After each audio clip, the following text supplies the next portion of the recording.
안녕하세요, 데저트 이글입니다. 자동차의 중요한 부품인 휠, 자동차의 하중을 지탱하고 굴러갈 수 있게 해주는 핵심 부품입니다. 모르시는 분은 없을 거라고 생각해요. 이게 없으면은 차가 아니죠. 저는 몇 달간의 준비와 촬영 끝에 알루미늄 휠이 만들어지는 모든 과정을 담아왔습니다. 알루미늄 휠, 우리가 막연하고 단순하게만 생각할 수 있는 휠 제작 공정, 생각보다 더 많은 단계가 필요합니다. 정밀 기술이 필요합니다. 쇳물을 부어서 만드는 방식의 주조 방식 휠, 한 번쯤 들어보셨을 만한 플로우 포밍 제조는 무엇인지, 또 그리고 값비싸고 강성이 좋다는 정도로 알고 계실 단조 휠 공정, 이런 것들까지 모두 찍어왔습니다. 제가 이 세상 유튜브 영상, 휠 관련 영상을 수백 개 넘게 뒤져봤지만 처음부터 끝까지 제작 과정을 총망라한 양질의 영상, 제 기준에서 만족할 만한 그런 자료는 제 기준에서는 없었습니다. 작년 데저트 이글 채널의 자동차 튜닝 컨텐츠 중에 메인 대작이라고 할 수 있는 컨텐츠는 제네시스 쿠페 와이드 바디 자동차 제작 시리즈였습니다. 그리고 브레이크 만드는 공장 영상도 제가 또 자부심 가지고 여러분한테 추천드릴 수 있는 영상인데요. 올해 2021년의 대작은 바로 이겁니다. 이거라고요. 참고로 본 영상은 광고 영상이 아닙니다. 국내외 양산차 순정 OE 휠을 공급하는 ASA 아사의 협조를 받았습니다. 보통 광고 영상이 되면 이건 찍으면 안 되고, 이건 이렇게 좀 보여주고, 이런 건 좋은 쪽으로만 좀 포장해달라, 뭐 이런 요구나 압력, 뭐 지시, 디렉션 같은 것이 있을 수 있는데 촬영부터 편집까지 아무런 노터치였습니다. 이야! 바로 이거지. 감사합니다. 이래저래 광고주 눈치 보고 가위질 당해야 하는 영상이 아니다 보니 정말 촬영도 즐거웠고, 대신 편집은 고되지만 만드는 것 자체는 너무 재밌고 신이 납니다. 원재료부터 대량 생산되어 출하되는 모든 것, 휠 공장의 자세한 모습을 담아왔는데요. 지금 여러분 마실 거, 먹을 거 싸들고 오시고 보셔도 좋습니다. 조금 길거든요. 원래 데저트 이글 채널 이런 영상은 좀 길어요. 인위적인 예능 양념은 다 걷어내고 내용에 충실하고 싶습니다. 내용에 충실하다 보면 좀 영상이 길어져요. 부디 많은 분들이 제 뜻을 알아주실 거라고 믿습니다. 재밌게 보시고요. 미리 따본 구독은 눌러놓고 봅시다. 돈 드는 거 아니니까 부탁드릴게요. 자, 서론이 좀 길었던 것 같은데 이 정도까지 하고 영상 순서 알려드릴게요. 휠이 제작되는 순서대로 영상을 구성했습니다. 그리고 휠 제품의 성능 테스트는 후반부에 제가 배치할 거고, 그리고 제작 공정 이외의 기타 내용들은 더 뒤에 있습니다. 영상 타임스탬프 아래쪽에 있는 타임스탬프를 참고하시면 되겠습니다. 자, 이제 먼저 주조 방식의 휠 제작 영상을 보시도록 하겠습니다. 원자재 입고. 가장 먼저 휠의 원료가 되는 원자재 알루미늄 인곳이 입고됩니다. 생산될 제품에 맞게 여유있게 자재가 될 인곳을 수급하여 수시로 정돈하고 있고 용해로에 넣어질 수 있도록 운반이 됩니다.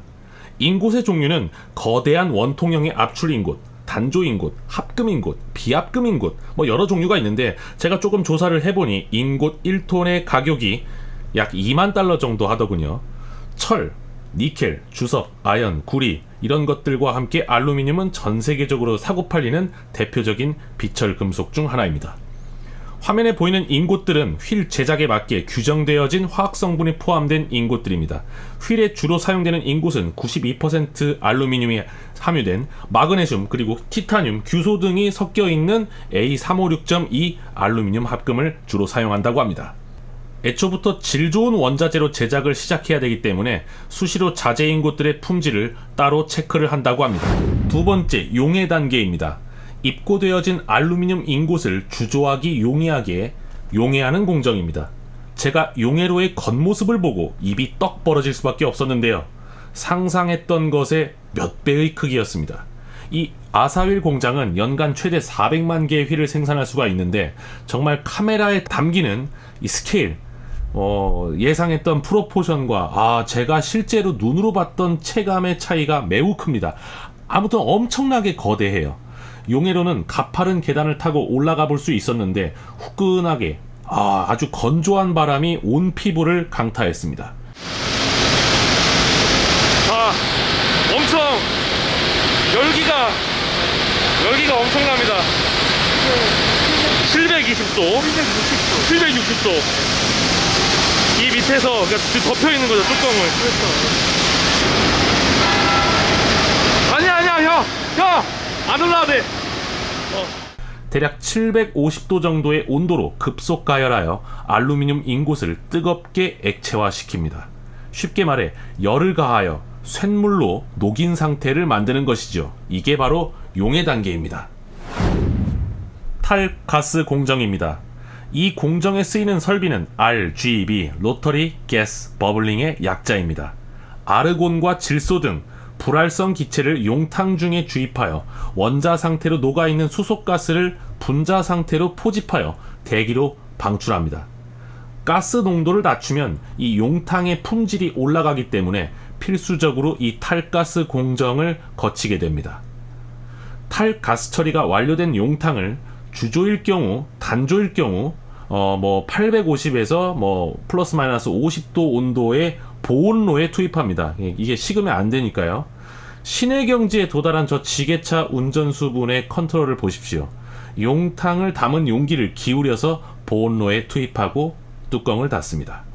생각보다 가까이 접근하지 못할 정도로 뜨겁고 그러진 않았습니다. 가까이 옆에 있어도 살이 뜨겁게 익을 정도는 그런 건 아니었습니다. 여기서 TMI. 철보다는 녹는 점이 알루미늄이 낮습니다. 알루미늄 녹는 점은 660.3도인데요. 알루미늄은 철보다 흔한 원소이지만 정년하여 산업 현장에 필요한 기본 자재화되는 데 비용이 많이 들기 때문에 철보다는 그래서 최종 가격이 비싼 원자재예요. 알루미늄 생산 원가의 가장 큰 비중이 전력 비용이라 분리수거가 활발하게 됩니다. 여러분이 먹다 버린 알루미늄 캔들 많이 먹고 버리시죠. 녹여서 재탄생시키는 비용이 알루미늄 광석에서 전기 분해를 해서 얻는 것보다 에너지 소모가 20분의 1밖에 되지 않는다고 하네요. 분리수거 참 잘해야 될 것 같습니다. 네 번째, 이제 주조 단계입니다. 주조를 할 시간이에요. 이 공정에서 우리가 상상한 휠의 모양이 대부분 나오게 됩니다. 그러나 전체 공정 중에 이게 시작일 뿐입니다. 이 뒤에 거쳐야 할 공정이 엄청 많아요. 수십 단계가 더 있습니다. 용해된 알루미늄을 금형의 저압으로 밀어 올려서 주조를 하는 공정입니다. 저압 주조도 있고 중력 주조도 있고 주조하는 방식이 또 여러 가지인데, 자, 금속 표면에 힘을 가해서 제작하는 단조는 아실 거예요. 대장장이가 망치를 두들겨서 시뻘건 쇳물을 달구고 담금질 해가지고 칼 만들고 도끼 만들고 그런 것들 다들 보신 적 있을 거예요. 지금 촬영되는 제작 방식은 저압 주조 방식입니다. 저압 주조의 방식의 장점은 높은 수율입니다. 불량품이 덜 나온다는 거죠. 설비 조작과 자동 제어가 쉬우며 다른 공법에 비해 깨끗한 주물이 얻어지기 때문에 상대적으로 가공비가 절감됩니다. 중력 주조 방식은 저압 주조와는 다르기 때문에 용탕, 이 쇳물이 알루미늄 쇳물이 충진되는 채워지는 시작점과 응고되는 과정이 이 저압 주조와 중력 주조는 다르게 돼요. 아궁이 같이 생긴 주조 금형에서 휠이 신생아의 모습으로 태어나는 모습은 정말 장관입니다. 놀랍습니다. 상상했던 이상의 어떤 장관이었어요. 한 번에 용탕이 충진되어 베일이 벗겨지는 이 한 번의 스텝에 몇 분의 시간이 소요되는데 한 번 보는데 계속 기다리면서 여러 번 저는 지켜볼 수밖에 없었습니다. 그만큼 신기했어요. 저압 주조가 완료된 휠은 잠시 냉각을 거친 후에 엑스레이 비파괴 검사 공정으로 이동되게 됩니다. 비파괴 검사. 제품을 파괴하지 않고 재질, 성능, 상태, 결함의 유무를 확인하는 검사를 하게 됩니다. 비파괴 검사는 산업 계열에서 부르는 명칭인데요. 우리 몸을 검사하는 엑스레이 너무 익숙하죠. 우리 몸은 당연히 파괴돼서는 안 되겠죠. 최초에 주조된 휠 주물의 내면에 수축, 이물 등의 결함을 체크합니다. 이 단계에서 기준이 미달인 불량품은 바로 다시 용탕으로 들어가서 녹여지겠죠. 미세한 크랙이나 기포 같은 것들이 보이면 가차 없습니다. 여기서 합격된 대부분의 양품들은 탕구 프레스 공정으로 이동하게 됩니다. 이 프로그램은 최고의 세차용품 센샤 코리아, 자동차와 바이크를 위한 최고의 케미컬 레드라인과 함께합니다.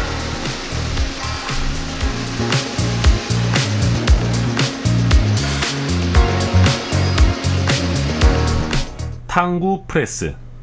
탕구가 무엇이냐? 제가 이 영상 만들 때 누구나 쉽게 이해하기 좋게 만들려고 노력을 했고 다짐을 했습니다. 쉽게 설명할게요. 탕구는 필요 없는 부분을 제거하는 과정입니다. 처음 주조 금형에서 인출된 휠은 앞탕구에 필요 없게 된 이 응고되어 있는 금속 살덩이가 많이 붙어 있습니다. 이런 것들을 떨어지게 하고 깨끗하게 다듬어야겠죠. 일정하게 붙어 있지도 않아요. 그래서 정밀 후 가공이 여러 번 이후에 남아있지만 일단 큰 덩어리들은 뜯어냅니다. 뭐 잘라내는 그런 방식으로. 용탕이 주입되는 필터 부분에 알루미늄 합금 덩어리가 이제 붙어 있죠. 이런 부분을 뜯어내고 잔여물들은 한 곳에 모아서 보관하고 다시 재활용하게 됩니다.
그 다음 공정은 주조 사상 과정입니다. 설비명은 그라인더. 이거 뭐 익숙하시죠? 이게 뭐 다 보셨을 거예요. 이 작동음도 익숙하실 거예요. 찡! 입으로는 제가 뭐 흉내를 내기 힘든데, 주물 표면의 이물, 뜯김 등을 표면 사상으로 제거하는 공정이에요. 자, 그 다음 공정은 프리-NC라고 하는데 CNC 가공기, 쇠 깎는 장비죠. 네, 많이들 보셨을 거예요. 지난번 브레이크 공장 영상에서 익숙하게 많이 나왔던 장비인데, 이 CNC 설비는 정말 다양한 분야의 물건을 만들 때 쓰이는 장비고, 뭐 산업 현장이나 뭐 이제 뭐 여러 가지 뭐 공산품 만들 때 CNC 장비는 너무나 많이 쓰이는 장비입니다. 휠의 림의 내외측을 가공하고 플로우 포밍을 다음 단계에서 해야 되는데, 이때 플로우 포밍식 균일한 두께를 유지할 수 있게 하는 사전 공정이라고 할 수 있습니다. 플로우 포밍 단조라는 말 들어보셨을 거예요. 자동차 튜닝에 관심 있는 분, 뭐 휠 튜닝 하시는 분들 플로우 포지드 단조, 뭐 이런 거 막 들어보셨을 거예요. 중국산 휠들을 수입해 파는 유통처나 제조사에서 애매모호한 표현으로 플로우 포밍 단조, 뭐 플로우 포지 단조, 이런 말로 전문 지식이 없는 소비자들을 기만하는 광고를 하곤 합니다. 약간 제대로 설명을 안 하는 거예요. 플로우 포밍 공법을 일반인들에게 물어보면 제대로 알고 있고 답할 수 있는 사람은 거의 없습니다. 1000명 중에 한 명도 안 될 거예요. 이쪽 관련 지식을 정말로 깊게 탐구해 봤거나 관련업 종사자가 아니면은 몰라요. 네. 자, 플로우 포밍 과정을 보여드릴게요. 휠 림 부위를 강력한 회전 롤러로 아변 롤링을 합니다. 네. 플로우 포밍 트린 맨드렐에 사전 가공된 휠은 300도가 넘는 온도로 가열되어 있는데, 이래서 이제 가열이 되었다 보니 형상이 쉽게 변형될 수 있도록 열 처리가 되어 있어요. 작업 후 탈착이 쉽도록 이영재가 분사된 고정된 휠에 3개의 아변 롤러가 휠의 형상을 만들게 됩니다. 뭐 도자기 이제 만들듯이 돌림판 돌리면서, 엄밀히 말하면 힘을 가하며 굴리며 형상을 만드는 과정이기에 이 단조화된다는 표현이 아예 근본 없이 틀리다고도 할 수는 없어요. 네. 하지만 용탕을 처음에 주조로 만들어낸 휠에서 거기가 시작점이기 때문에 이것이 풀단조, 완전 단조라고도 하기에는 좀 어폐가 있는 거죠. 플로우 포밍을 거친 림 부분은 금속 조직이 섬유질처럼 얽히며 주조 제품의 약점인 림 부위 강도를 극대화시켜 단조휠 수준의 강성이 강화됩니다. 네, 여기서 근데 주의해야 할 건 단조휠 수준. 네, 우리 또 한자어를 공부 많이 해야 이런 것을 이해하기가 쉬워요. 알루미늄 휠 조직을, 이 조직의 크기를 DAS라는 용어로 표기하는데, 단조로 만들면 휠은 DAS 수치가 30 이하의 수치가 나온다고 하는데, 전통적인 주조 휠은 40에서 80 정도의 수치가 나온다고 합니다. 플로우 포밍 과정은 단조일의 성능을 내기 위해 거치는 강화 과정이라고 할 수가 있습니다.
열처리 과정입니다. 플로우 포밍까지 완료된 주조일의 기계적 성질을 강화시키기 위한 공정인데요. 열처리를 하면 내구성이 향상됩니다.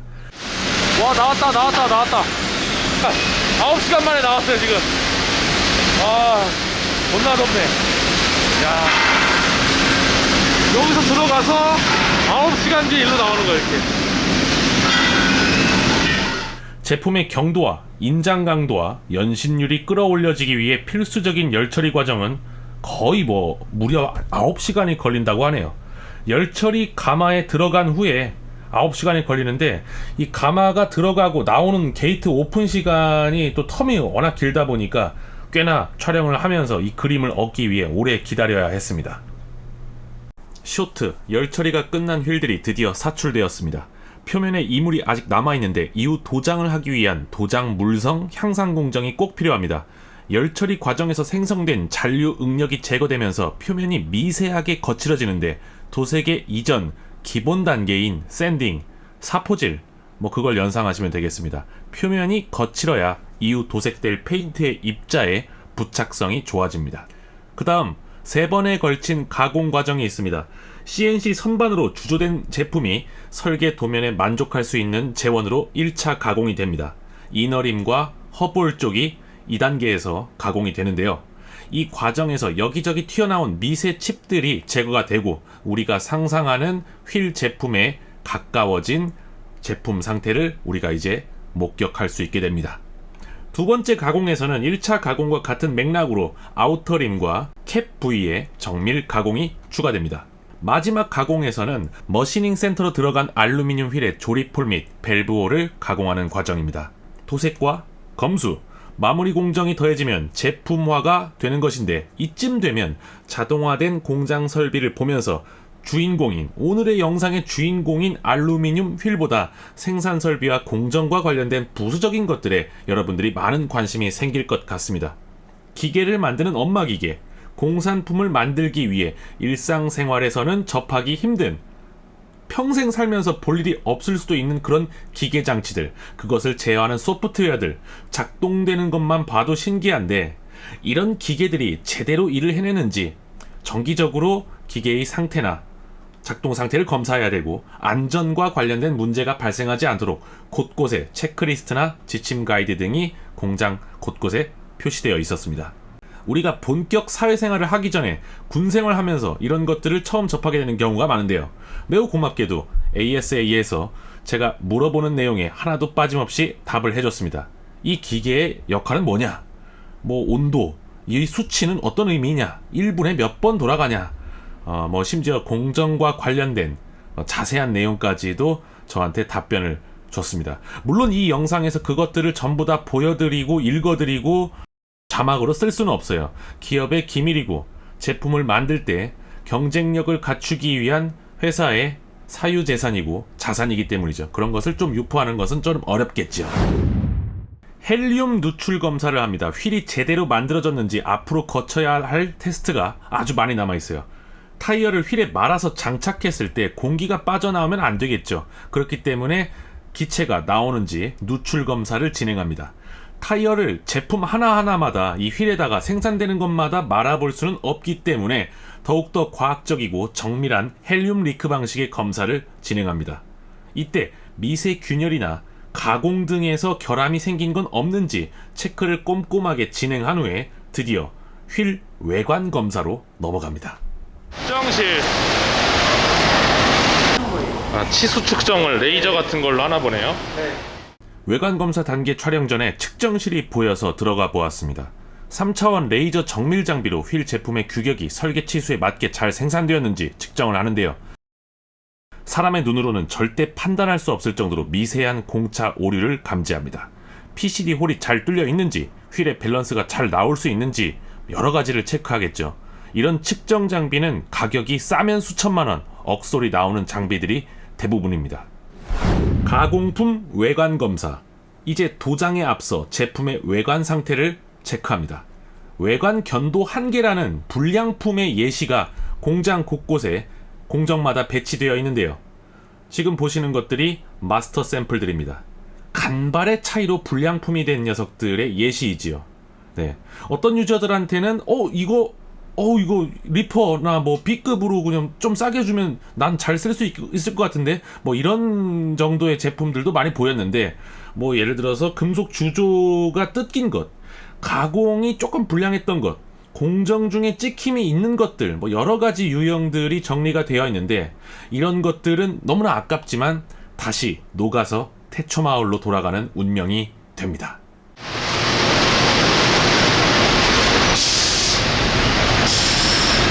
통제구역.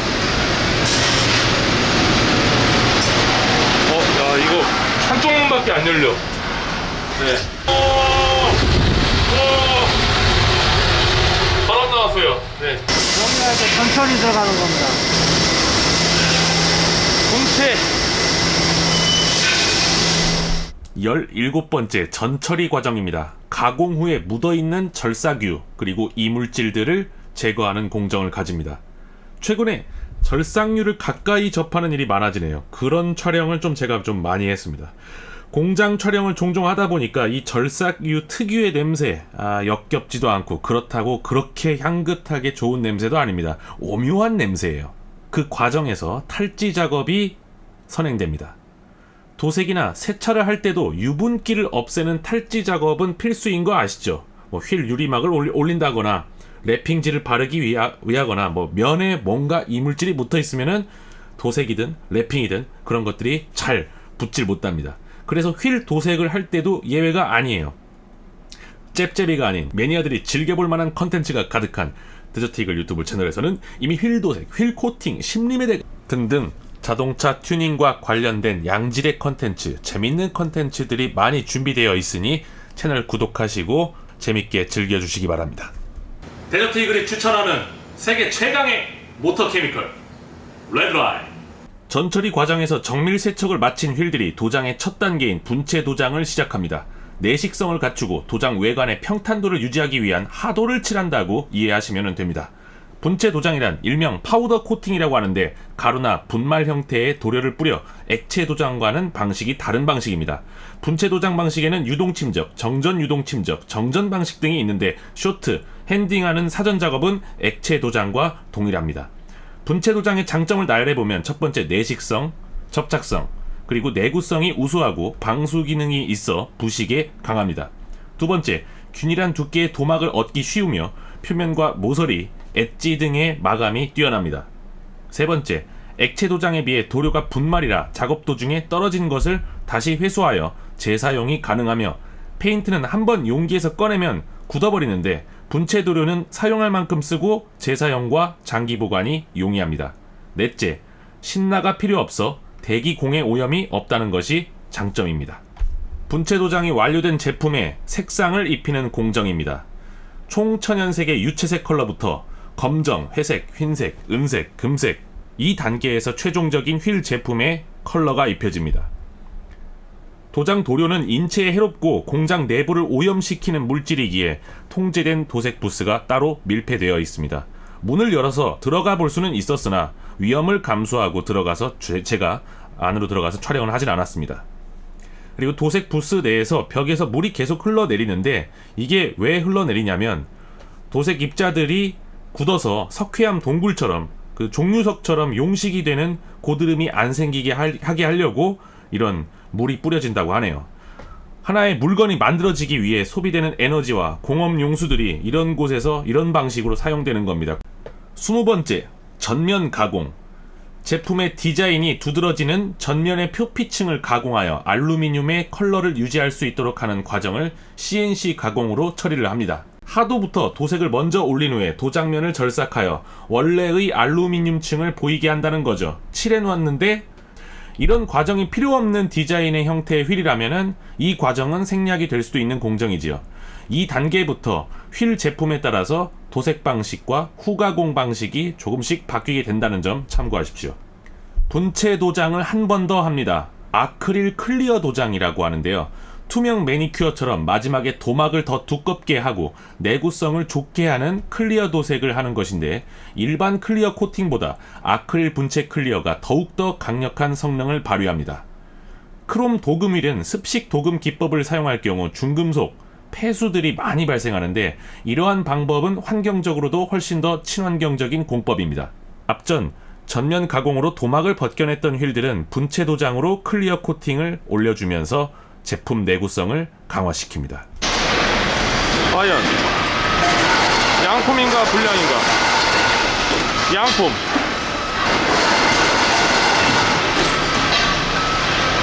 불량의 유형들이 있는데, 외관에 뭔가 문제가 있거나 공정 중에 뭐 찍힘이 있거나 도색이 좀 뭐 이상이 있거나.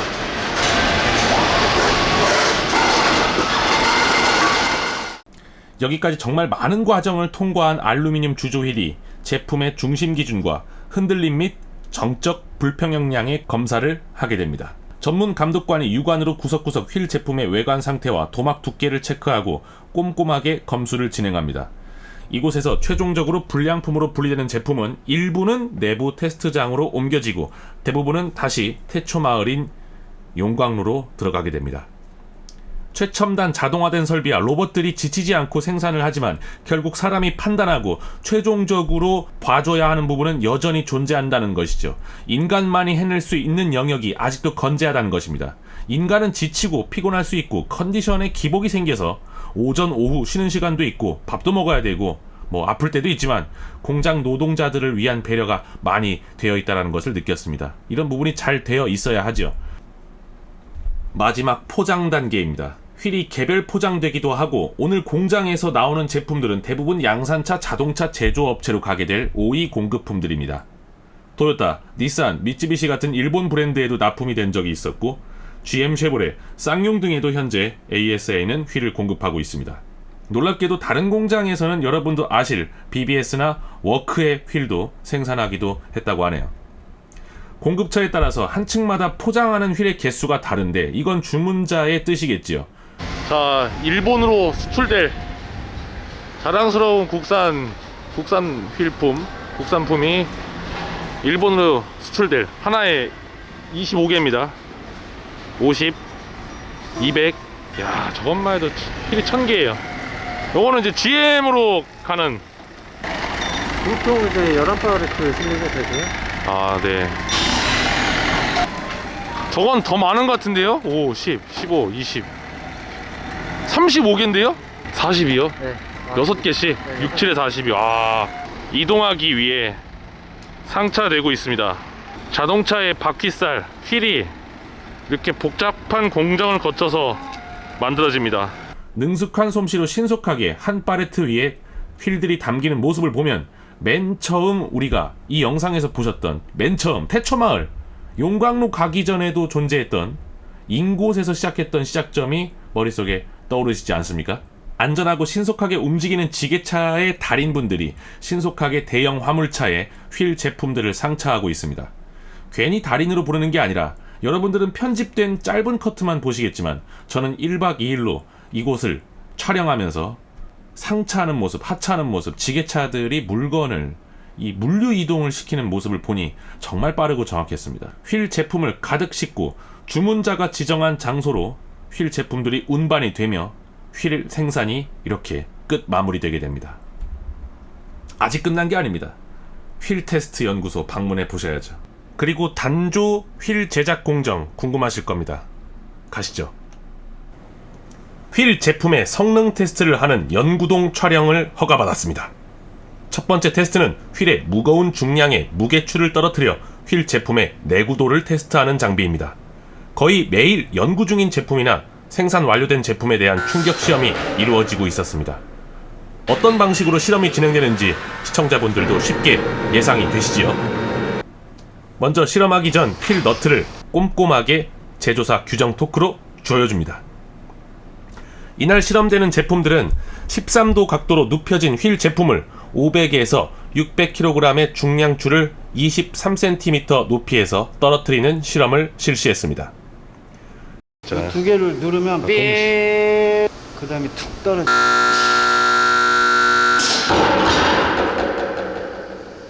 13도 정도의 각도에서 큰 충격을 주는 상황이 가장 알루미늄 휠에 취약한 상황이라고 하네요.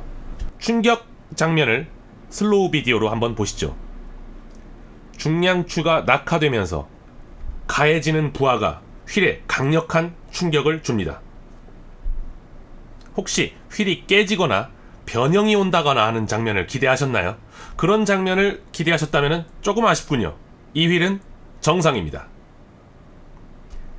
현재 지구상에서 돌아다니는 휠들 중 성능 테스트를 전혀 받지 않고 세상에 나와 있는 휠 제품들도 많이 있습니다. 옥석을 가리실 필요가 있다라는 말이에요. 그런 제품들을 구해와서 이 실험기에다가 무게추의 매운맛을 보여줬다면 좀 재밌을 것 같다라는 생각을 좀 해봤습니다. 아쉽게도 거기까지는 준비하지는 못했어요. 우리가 육안으로 스포크가 굴절되거나 파손되는 경우 림이 휘어서 훌라후프 마냥 변형이 온 휠들을 떠올릴 수 있습니다. 중고로 휠을 샀다가 멍텅구리처럼 맛이 간 휠들을 떠안고 눈물을 흘렸던 그런 분들 분명히 있을 겁니다. 육안으로 절대 보려고 해도 보이지 않는 그 밸런스기에 돌려도 정상으로 나오지만 실제로는 내부 금속에 정말 미세한 크랙이나 데미지가 가는 경우도 상당히 많다고 하네요. 그런 것들을 판별해 내려면 특수한 약품을 스며들게 상당한 시간이 지난 후에 분석을 해서 그런 데미지를 체크한다고 하는 것들도 처음 알게 되었습니다. 그 다음 실험 장비는 피로 시험기입니다. 로타리 테스트. 휠을 눕혀서 고정시키고 미세한 진동을 주며 휠의 떨림을 인위적으로 만들어냅니다. 보통 그 코너링 할 때 예. 그때 하중이 많이 쏠려서 예. 그 원리하고 비슷하게 밑에서 이제 회전이 돌아가면서 진동을 줘가지고 네. 휠의 떨림을 아.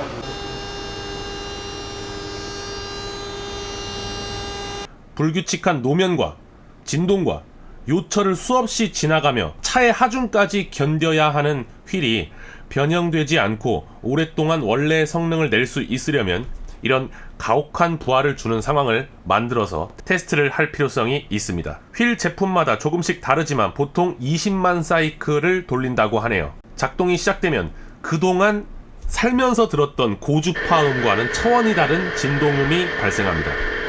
충격 테스트보다 별거 아닌 실험으로 보일 수 있지만 이 장비가 휠에 주는 부하는 상상 초월하는 에너지량이라고 합니다. 카메라를 고속 프레임으로 놓고 촬영해보면 알루미늄 휠이 미세하게 비틀리고 뒤틀어지는 모습을 볼 수 있습니다. 우리가 사람의 힘으로 손으로 이게 되겠습니까? 그러니까 이 기계가 주는 에너지가 엄청나다는 거죠. 부하가 많이 걸리는 서킷 주행에서 타이어는 물론 휠과 차대도 미세하게 비틀어지고 원래 형질로 복원되고 다시 비틀어지고 그런 일련의 과정이 반복됩니다. 타이어가 말려있는 휠도 힘을 많이 받는 부분과 상대적으로 덜 받는 부분, 충격을 받았을 때 미세한 크랙이나 파손이 생길 수 있죠. 연석 잘못 때리면은 휠이 부서지는 것들 보신 분 있을 겁니다. 외국의 유명 휠 제작사들은 가혹주행 중에 휠 제품에 걸리는 부하들에 대한 분석 자료를 카탈로그로 제공하는 것도 제가 기억이 나는데요.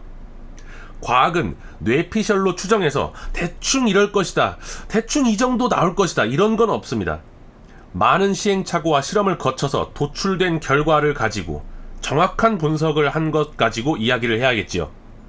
휠이 주행 중에 파손될 경우 큰 사고로 이어질 수가 있습니다. 그래서 신제품을 연구할 때뿐만 아니라 주기적으로 생산되는 제품들도 정기적으로 설계 때 계획한 품질에 미흡함이 있는지 체크한다고 합니다. 다음 실험은 레디얼 테스트입니다. 17인치 휠에 단면폭 225, 편평비 60의 타이어를 65psi 공기압으로 주입하고 약 1500kg의 부하를 걸어 무려 100만 사이클의 테스트를 진행합니다. 처음에는 100만 km를 주행시키는 건 줄 알고 무척 놀랐는데 100만 사이클이네요. 휠 타이어의 최종 외경에 따라 조금 달라지겠지만 대략 촬영 비디오를 보고 제가 계산해 보니까 100만 사이클이면 대략 2150km를 주행하는 셈입니다. 그냥 굴리는 게 아니라 힘을 주면서 굴린다는 거예요. 실험 기계가 작동되면 타이어가 말린 휠이 구동되면서 회전풍도 상당히 많이 발생하고 소음도 엄청나게 크게 나더라고요. 만일의 사고를 대비하여 충격 테스트기나 레디얼 테스트기는 실험기 주변을 안전 바리케이트로 감싸 놓았고 실험 준비와 과정에서 철저한 사전 안전 수칙을 준수했습니다. 시험에 성공을 하더라도 테스트된 제품을 다시 면밀하게 분석하는 과정이 있습니다. 막연하게 상상했던 휠 제품의 성능 테스트 시험을 직접 확인해보니 신기했습니다. 한 브랜드만 해도 디자인별로, 휠의 인치별로, 림폭과 오프셋별로 테스트해야 할 제품 가지수가 수백 가지가 넘을 텐데요. 하나의 휠 제품의 다양한 제작사의 타이어까지 대응하는 테스트를 해야 한다니 이것 정말 보통 일은 아닐 것 같습니다. 그 다음 테스트장을 들어가 볼게요. 자, 다음은 제품의 원자재가 되는 소재들에 대한 강도와 경도, 인장력 등을 테스트하는 장비들이 있습니다. 이날 연구소의 연구원님이 안 계셔서 간단하게 시험 상황을 시연하는 정도로만 참관이 가능했습니다. 영상을 보시는 시청자분들 중 본인의 전공에 따라 한 번쯤은 보셨을 수도 있는 대학교 실험실이나 연구실 같은 데 있을 법한 장비들이 보이네요.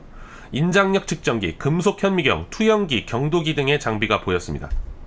경도가 얼마가 나오는지에 대한 수칙이 있기 때문에 네. 거기에 이게 사이즈랑 관련이 있네요, 여러분. 네, 가로, 세로 이런 거를 육안으로 가늠할 수 없기 때문에 저걸로 저 장비를 잰답니다.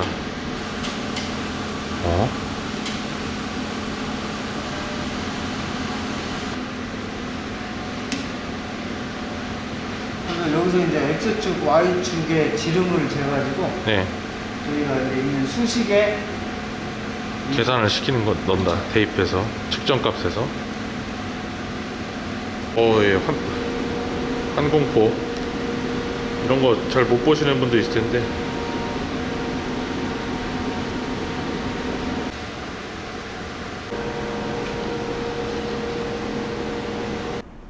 인장력 테스트기입니다. 쉽게 말해 잡아당기면서 재료가 끊어질 때까지 당기고 한계점을 찾아내며 그 과정과 결과를 데이터로 기록합니다.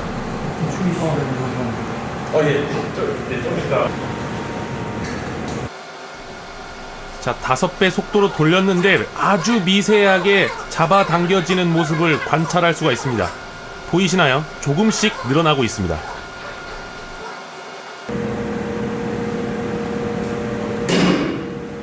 끊어졌어. 조직이 끊어졌겠네요. 이제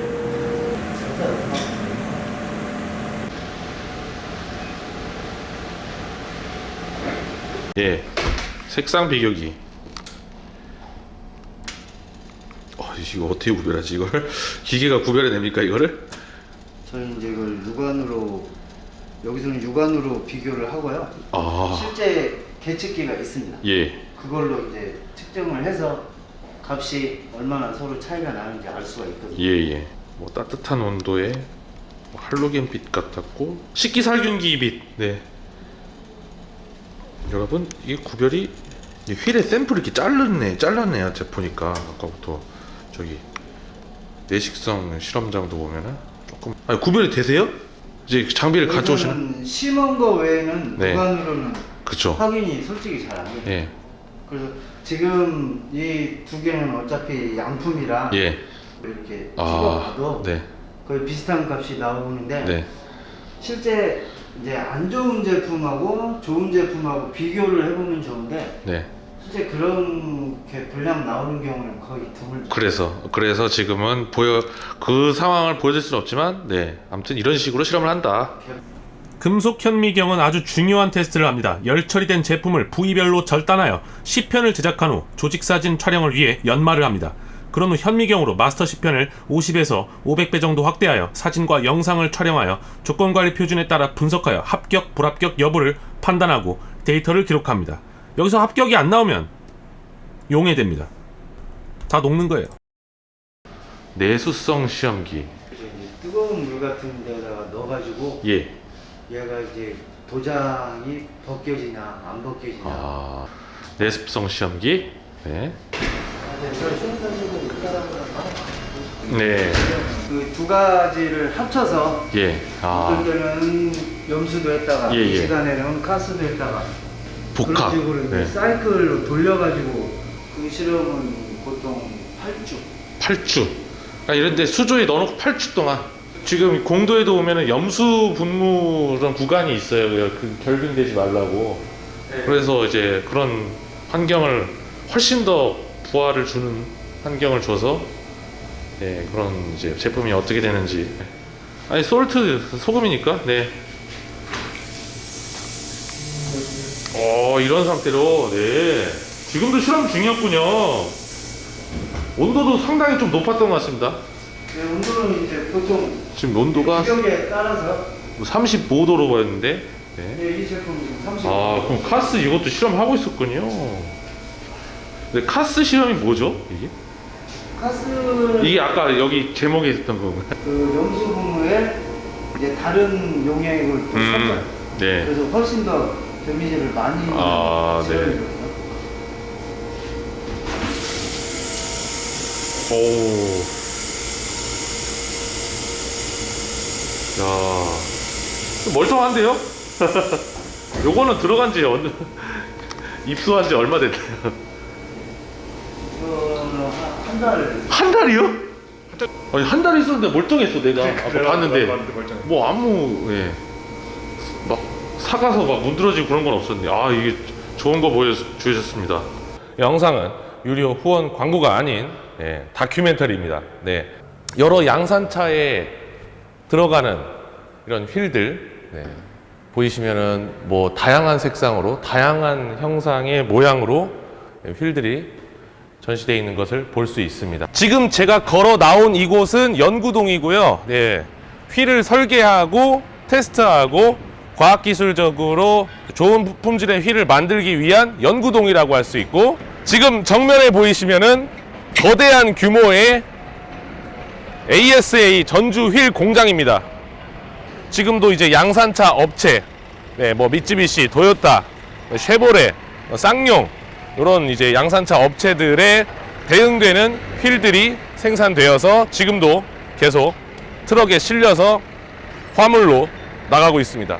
여기는 여기 복지동 구내식당 있고 직원들 뭐 휴식도 하고 뭐 이런 공간으로 알고 있고, 이쪽에 있는 연구동이 방금 말씀드린 이제 연구소입니다. 자, 이제부터는 좀 조용히 하면서 들어가야 됩니다. 이 기술연구소라고 관계자 외 출입 금지. 아, 네. 여기 또 이제 아사의 많은 휠 제품들, 대부분의 휠 제품들이 디자인부터 그리고 생산에 적합한 방식으로 설계가 되는 그런 기밀 연구 시설입니다. 네. 안녕하세요. 안규동입니다. 네. 저희는 제품을 먼저 생산하기 이전에 네.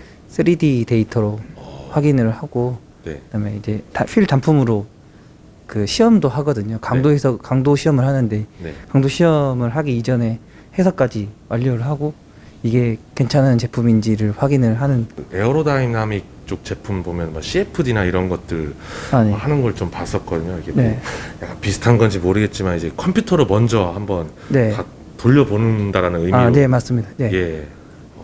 그 휠에서 보면은 휠 형상이나 그 설계에 따라서 네. 뭐 이제 뭐 구름 저항이라 해야 되나요? 막 공기 저항이나 뭐 소음 같은 것도 모양에 따라서 좀 천차만별인 것 같던데 맞습니까? 네. 그건 이제 디자인 영향을 많이 받는데요. 네네. 네, 그런 건 이제 자동차 회사 쪽에서 디자인을 주기 때문에 네. 네, 저희랑 크게 막 연관. 그래서 OE 쪽 휠들은 네. 그 주문한 이제 그 주문 그 회사들이 뭔가 좀 이렇게 만들어줄 수 없냐 이렇게 물어보겠네요. 네, 네. 네. 그래서 이제 생산하는 쪽 입장에서 조율해야 될 게 있으니까 그런 거 협의해서 만들 것 같고. 아, 네, 맞습니다. 아, 정확하게 아시네요. 네, 제가 찍어서 잘. 네. 그러면은 애프터마켓 제품들은 네. 마사에서 네. 그냥 완전히 처음부터 만들 텐데 네. 그런 업무에도 관여를 하시는지. 네. 저는 그쪽 업무는까지는 네. 안 하는데 네. 이제 하시는 분들은 계십니다. 네. 디자인부터 다 시작해가지고요. 네. 그러나 여러분 그 오이 쪽 공급량이 압도적으로 많고, 네. 그런 쪽에 물량이 워낙 많기 때문에 그게 있어야 이제 회사가 네, 네. 맞죠. 잘 먹고 살 수 있다라는 네. 거. 네. 아유, 예, 오늘 인터뷰해 주셔서 감사합니다. 네. 선생님 안녕하십니까? 네, 안녕하세요. 네. 조남이 어떻게 되시는지. 네, 저는 박지훈이라고 합니다. 아, 네. 지금 제가 컴퓨터 여기 편하게 보시면서 말씀하십시오. 여기 딱 봐도 휠인데 예. 누가 봐도 이 색상의 그 의미가 뭔가요? 붉은색부터. 지금 요거는 이 설계가 완료된 다음에 네네. 구조적으로 이상이 있는지를 판단을 하는 거고요. 아, 네. 구조적으로 이상이라는 거는 이제 각각의 회사마다 오이 회사마다 예. 이 정해진 그 설계 요구 사항들이 있어요. 이게 정해진 그 일정한 그 충격량에 대해서 특정 부위에 그 충격량이 가해졌을 때 구조적으로 안전한가 이 여부에 대해서 설계를 하고 그 설계가 제대로 된 건지 구조적으로 검증을 하는 거예요. 시뮬레이션으로. 네네. 그래서 지금 보이는 이 색깔들은 스트레스 값들을 지금 표현을 하고 있는 건데 네. 이제 빨간색으로 나오는 부위가 이제 스트레스를 많이 받는 부위를 표시를 해주는 거예요. 야. 그래서 수치적으로 판단을 해서 이것이 구조적으로 안전한 것인지 판단한 다음에 저희가 실제 제품을 만드는 거죠. 이런 게 가능하다는 걸 몰랐어요. 저는 처음에 열 카메라 이런 거 아닌가. 네. 와, 타이어가 그렇죠. 말려 있는 것도 또 보이네요. 네. 이게 실제 시험 자체를 검증하는 시험 자체를 예. 구현을 해놓고 시뮬레이션을 지금 와. 진행을 하는 거거든요. 추가 이제 일정 부위를 특정 부위를 때렸을 네네. 때 구조적으로 휠이 안전한지를 지금 확인하고 있는 과정입니다. 야, 이런 소프트웨어가 존재하는군요. 엄청 비쌀 것 같아요. 네. 비쌉니다. 야, 이런 신기한 거 잘 봤습니다. 그럼 주로 하시는 업무가 이런 것도 하시고 또. 저가 지금 하고 있는 거는 이 제품에 대한 설계, 네. 그다음에 설계를 해서 지금 보시는 것처럼 이 설계가 제대로 된 건지 검증하는 시뮬레이션, 네. 그리고 실제 이 제품을 시제품까지 만들어내는 과정까지 제가 담당을 하고 전부 있어요. 다 그 책임지면서 다 관장하시는 거군요. 네네. 네. 아, 고생이 많으십니다. 좋은 국산 최고의 휠 회사로 이미 최고의 휠 회사지만 거듭나시기 바랍니다. 데저트 이글이었습니다. 아, 너무 말씀도 잘해주시고, 네, 조심하세요. 네. 예. 아, 예, 이렇게 막 이렇게 가운데로 가야 되는지 모르겠는데. 네. 안녕하십니까. 네, 여기 편하게 앉으셔서, 네, 지금 김가을 과장이고요. 네네. 저희 회사에서 금형 설계랑 주조 해석 담당을 하고 있습니다. 야, 금형 설계와 주조 해석을 담당하고 계십니다. 아주 복잡해 보이는 네, 프로그램으로 네, 뭔가를 이 온전한 휠 모양인가요, 이게? 아니 네. 이게 이제 저희가 이제 금형에서 예. 알루미늄이 들어가게 되면 단면이네요, 저거는. 예, 들어가게 되면 이제 알루미늄이 차게 되는 과정을 네. 이렇게 시뮬레이션으로 미리 확인을 하고 아. 이제 안 좋은 부분에서 보완을 할 수 있게끔 예. 제품 찍기 전에 사전에 시뮬레이션을 하고 있습니다. 아, 그냥 그 틀이라고 해서 이 거푸집에다 그냥 일단 쏟아 붓고 보자 이게 아니군요. 미리 다 시뮬레이션을 하는군요. 예, 미리 해보고 이제 취약점을 찾아서 네. 한 번에 제품이 최대한 잘 나올 수 있도록 예. 하고 있습니다. 지금 제가 눈으로 보고 있는데 뭐 모니터에 뭐 응고율이라든지 뭐 응고 결과 이제 굽는다는 의미죠. 네.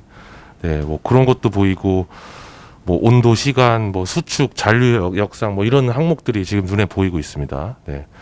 뭐 이런 거 업무를 하시려면 뭐 전공은 어떤 전공이신가요? 자동차 쪽 전공으로 나왔습니다. 역시 세상은 이과가 네. 이공계가 네, 지배를 합니다. 원래 다 좋습니다. 전 문과라서 이쪽 여기 있는 이 단면이 참 멋지네요. 네. 이제 이게 3D라고 하면은 네. 이거는 이제 2D로 해서 예. 금형 제작 도면이거든요. 네네. 이제 제작하기 있어서 이제 도면으로 제작을 하는 겁니다. 아, 네. 그러면 하시는 업무는 요것뿐만 아니라 또 조금 더 넓은 다른 쪽도 하시나요? 네. 저는 주가 금형이기 때문에 이게 금형만? 금형 위주로만 하고 있습니다. 금형의 설계도 해야 되는 건가요, 이게? 네, 이제 제품을 이제 네. 개발팀에서 접수받게 되면 네. 제품마다 특색이 다 다르고 형상이 네. 다르기 때문에 받을 때마다 새로 금형 도면을 작성하고 있습니다. 네, 정말 놀랍습니다. 네, 이렇게 정밀 과학의 영역입니다. 네, 인터뷰해 주셔서 감사하고요. 고맙습니다. 네. 야, 신기하다. 자, 여기는 이제 연구동에서 약간 이제 그 일하시다가 현타를 느낄 수도 있고, 아, 너무 뿌듯하다. 오늘 일을 너무 많이 열심히 했다. 자, 보시면은 여기 앞에 보이십니까? 네. 수많은 이제 휠 완성품과 이제 가공 단계에 지금 잠깐 이제 대기하고 있는 제품들, 원자재들이 끝없이 들어오고 나오고 있습니다. 네, 제가 하나 아사 촬영하면서 느낀 인상적인 점은 이분들 다 지게차 마스터들이에요. 지게차를 빠르고 신속하게 조작하는 거와 더불어서 안전해야죠. 사고 나면 안 되니까. 그런 점이 좀 인상 깊었고요.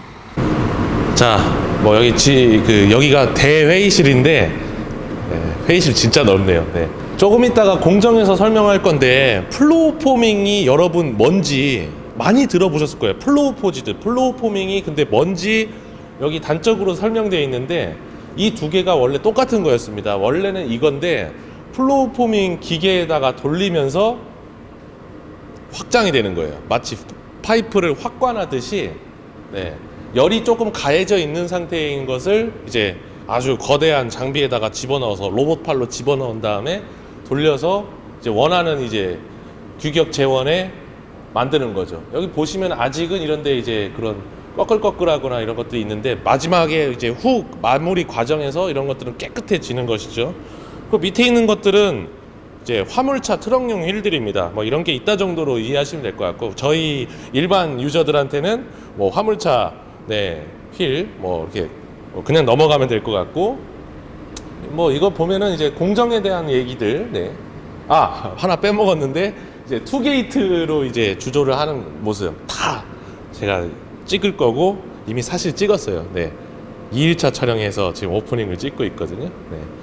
그리고 또 여기서 좀 하나 짚고 넘어야 되는 거는 바이브레이션 프루핑 휠, VPW라고 하는데, 이런 데 보면은 방진 뭐 패드라고 해야 되는지 모르겠는데, 이 안에다가 이제 특수 여기 뭐 허브 쪽에 열이 많이 받기 때문에 이 변형이 잘 안 되는 물질로 눌러보면은 뭐 우레탄 같은 느낌인데 특수 합성 물질이라고 하더라고요. 이것 때문에 소음이 많이 줄어들었습니다. 휠의 이제 형상이나 디자인이나 이 설계에 따라서 이제 구름 저항이라든지 연비라든지 공기 저항 같은 것들을 획기적으로 줄일 수가 있는데, 이제 주행 소음, 방금 전에 오프닝에서 보셨던 휠들은 아사에서 좀 과거에 나왔던 휠들이고, 여기에 지금 현재와 미래의 역사가 있습니다.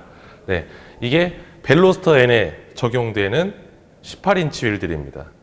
레드, 골드, 화이트.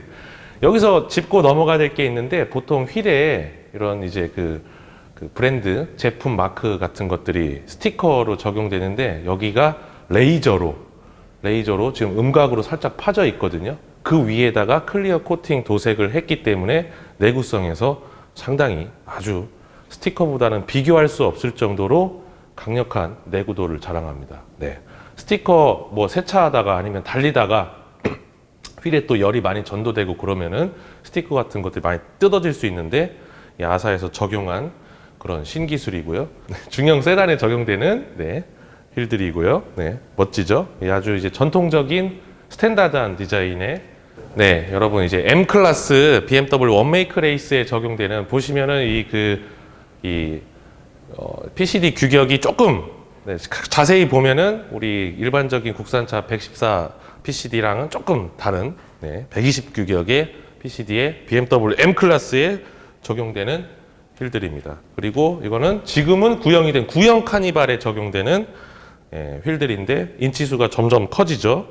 21인치, 22인치 같은 그런 이제 큰 규격의 1인치는 2.54cm 그런 휠들이고, 이 휠이 이제 신형 카니발, 우리 또 가족용 우리 아버님들의 사랑을 받는 카니발의 신형으로 유일하게 딱 떨어지는 옵셋의 휠입니다. 아직까지 지금 현 시점, 이 촬영하는 시점 기준으로 완전하게 딱 떨어지는 카니발용, 신형 카니발용 휠이 없는 상태인데 유일하게 이 휠이 완전하게 피팅이 됩니다. 살짝 휠 돌출이 되지 않는다라는 뜻이죠. 네. 그리고 제가 아주 좋아하는 휠들, 이 제네시스 쿠페에 적용되는 바로 적용할 수 있는 프론트랑 리어랑 좀 달라요. 이게 후륜 구동이 좀 더 큰 단면폭의 타이어를 끼우기 때문에 가장 밑에 있는 거는 이제 스토카에 적용되는 그런 휠이고, 아주 또 그 역조가 들어가 있는 아주 극적인 모양으로 디자인이 참 잘 돼 있는 것 같아요.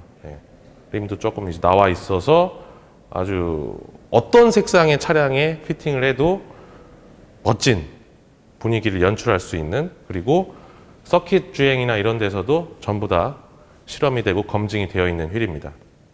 여기 있는 휠들은 이제 뭐 단조 휠 같은 것들인데, 이번 촬영에서는 이제 단조 공정을 찍으려고 하였으나, 매 라인을, 공장 라인을 이제 매일 이제 단조 제품을 생산하지는 않고 있습니다.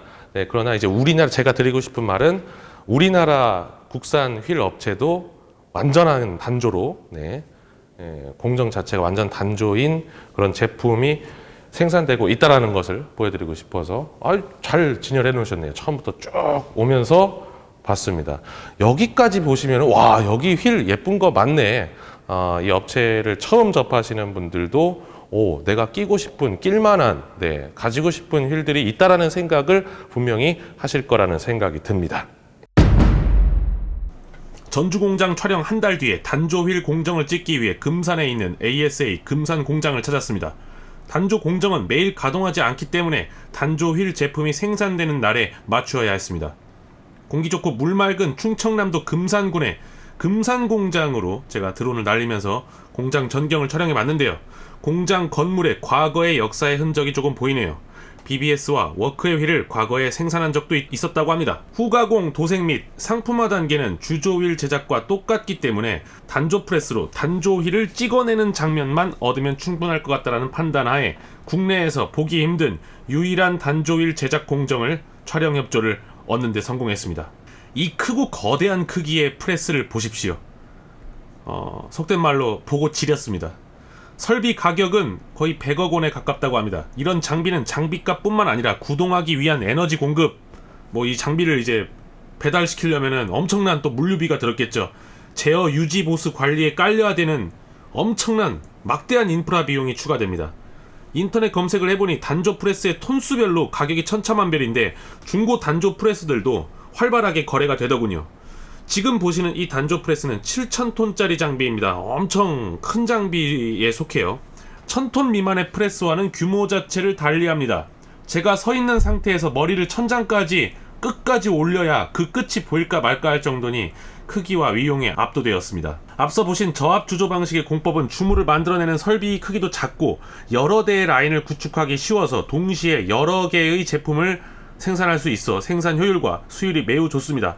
하지만 단조 공법은 이런 값비싸고 거대한 장비로 몇 분에 하나씩밖에 찍어내지 못하기 때문에 당연히 비쌀 수밖에 없겠죠. 안녕하세요, 데스티글입니다. 지금 ASA 아사 금산 공장에 와 있습니다. 금산은 대전 밑에 있죠. 작년에 제가 또 공장 영상, 스톨츠 브레이크 탐방 영상이 또 기억이 나는데 벌써 1년의 시간이 지났습니다. 이제 주조 휠이 아닌 단조 휠 만드는 거 2021년 최초로 찍었습니다. 이 장비의 운용 비용, 들어가는 에너지, 여러분, 쇳물을 부어서 만드는 주조 휠보다 단조 휠이 더 좋다라는 것은 기본적인 상식으로 자동차 매니아 분들이라면은 들어보시고 상상해보시고 알고 계신 상식 정도라고 생각합니다. 이 뒤에 있는 7,000톤 단조 프레스 장비는 가격이 거의 100억 정도 하는 장비라고 제가 들었고요. 원래는 지금은 이제 휠을 다시 찍어내는 단계인데, 원래는 이제 가스통이나 파이프 같은 것들을 만드는데 더 값비싸고 위대한 거대한 기계를 사용했다고 하는데, 아사가 또 휠 만드는 회사다 보니까 또 단조 휠 우리도 만들 수 있다, 대한민국 사람들 대부분이 모르는 사실을 제가 여러분들께 또 알려드리고 어떻게 만드는지 눈으로 귀로 알려드리겠습니다. 영상 재밌게 보시고요. 영상 한 편을 위해 왕복 500km 이렇게 노력해서 컨텐츠 찍습니다. 예쁘게 봐주십시오. 좋아요 눌러주시고 구독 한번 눌러주세요. 구조 과정에서는 주괴 형식으로 되어 있는 알루미늄 인곳을 용해로에 녹이면서 시작이 되는데 원자재가 되는 단조 빌렛 자체가 틀리죠. 원통형으로 생겼습니다. 제가 촬영을 갔을 때 이 단조 빌렛이 가공되는 과정은 볼 수가 없었어요. 아쉽네요. 자, 단조 프레스 장비는 도입된 지가 약 16년 정도가 되었다고 하는데 저 값비싼 장비가 놀았을 리가 없습니다. 가스 탱크라든지 한 번에 한 통으로 나오는 거, 용접하는 이제 접합부가 없는, 지금 보시는 횡방향축으로 회전하는 플로우 포밍 기계가 보이죠. 휠 만들 때는 종방향으로 회전하고 있었는데요. 네, 7,000톤짜리 단조 프레스를 보고 나니 이 플로우 포밍 기계를 보니까 귀여웠습니다. 다행히도 열 처리를 하는 과정의 그림을 얻을 수 있어가지고 흥분되는 촬영이기도 했어요. 금산 공장에서도 전주 공장보다는 규모가 작지만 이런 휠 생산 공정이 있었습니다. 네, 후가공 처리까지 전부 다 완제품이 나올 수 있는 그런 생산 라인을 갖추고 있었습니다. 품질이 우리의 미래다. 좋은 말이군요. 네. 1차 단조가 완료된 제품들이 들어오고 있고, 진짜 어마어마한 크기입니다. 이건 진짜 단일 장비가 이렇게 커다란다는 거는 역시 세상엔 모르는 게 많고 이 무지를 알아간다라는 것, 신기하고 재밌고 즐거운 일입니다. 인간은 겸손해야 돼요.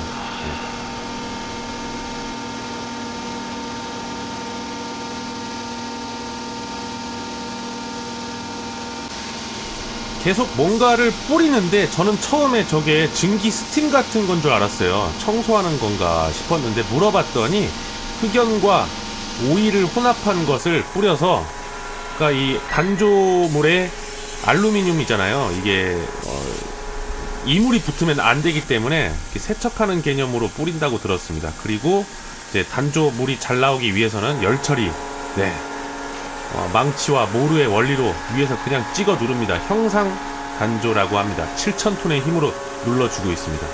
각종 게이지들,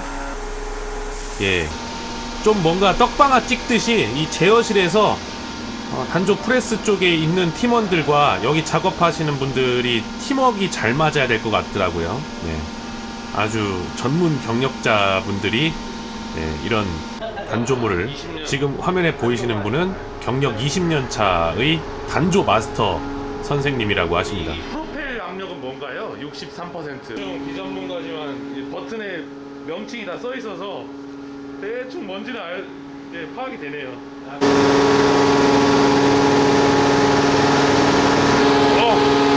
위대한 기계입니다. 위대한 기계. 7,000톤 단조 프레스. 전 우리나라에 휠을 만들 수 있는 단조 프레스가 없다고 알고 있었는데 있네요. 빌렛. 그리고 1차 단조 한 거, 그리고 2차 단조 한 거, 요게 휠의 포밍까지 한 거. 완제품은 아닙니다.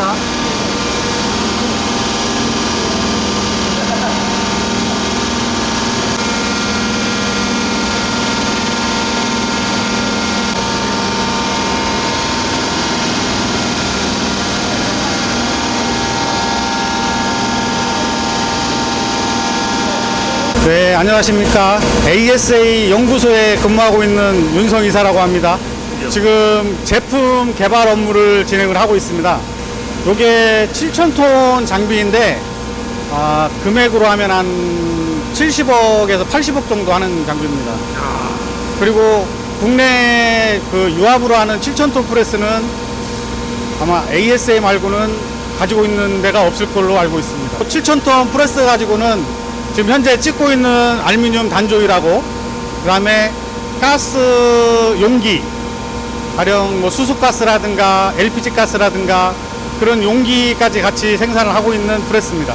주조 대비해서 단조일을 하는 그 가장 큰 이유는 일단 주주 대비해서 경량화가 20% 정도 가능합니다. 가장 큰 게 요즘 뭐 전기차라든가 이런 부분에서 배터리 중량이라든가 이런 게 많이 나가기 때문에 휠 중량을 좀 많이 다운을 시켜야 되는 부분이거든요. 그래서 가장 큰 게 경량화라고 보시면 됩니다. 예, 제조 원가는 상당히 좀 올라가는 편입니다. 지금 국내에서는 단조일을 국내에서 처음으로 하는 거기 때문에 국내에는 전혀 하는 데가 없습니다. 단조일을 지금 국내에서 선보이고 있는 게 모노블럭이라고 해서 그냥 케이크처럼 찍어가지고 디자인 밀린 가공으로 해서 제품을 만들고 있는데, ASA 제품 같은 경우는 네트 쉐이프라고 해서 평상 단조로 해서 단조를 진행하고 있는 제품이기 때문에 상당히 고품질의 제품을 생산한다고 보시면 되겠습니다. 또 AS 휠이 지금 현재 국내에서 열리는 레이싱 대회라든가 이런 부분에서 다 장착을 하고 있는 휠이기 때문에 안전성이라든가 경량화라든가 이런 부분에서는 국내 최고 휠이라고 할 수 있습니다. AS 휠 많이 사랑해 주십시오. 감사합니다. 지난 3월부터 기획, 촬영, 최종 편집까지 총 5개월의 시간이 걸렸습니다. 촬영 시간에 몇십 배의 편집 시간이 소모된, 개인적으로는 2021년 데저트 이글 채널의 가장 큰 역작이라고 할 수 있는 영상을 여러분들이 보셨습니다. 편집을 끝마치면서 조금만 더 시간이 주어진다면 영상의 완성도를 더욱더 올릴 수 있겠다 싶은 아쉬움이 깊게 남습니다. 알루미늄 휠 제작 공정을 처음부터 끝까지 집대성한 한국의 한국어로 된 비디오를 만들게 되어서 매우 뿌듯합니다. 시청자분들께 소소한 재미와 지식과 정보를 조금이라도 얻어갈 수 있는 좋은 컨텐츠를 만들 수 있다면 다음에도 저는 고생스럽지만 이런 장편 다큐멘터리를 기획하고 실행할 수 있는 원동력을 가질 수 있을 것 같습니다. 전폭적인 촬영 협조를 해주신 ASA 아사휠 관계자분들께 깊은 감사를 드립니다. 번창하십시오. 영상을 보시고 느끼신 점, 궁금한 점, 자유로운 생각은 댓글로 남겨주시고요. 채널 구독과 좋아요 부탁드립니다. 조댓구 좋아요, 댓글, 구독. 네. 다음 영상에서 뵙겠습니다. 이제 좀 가벼운 영상 좀 만들자. 이제 해방이다. 이 프로그램은 세차용품 센샤, 고성능 모터 케미컬, 레드라인과 함께합니다.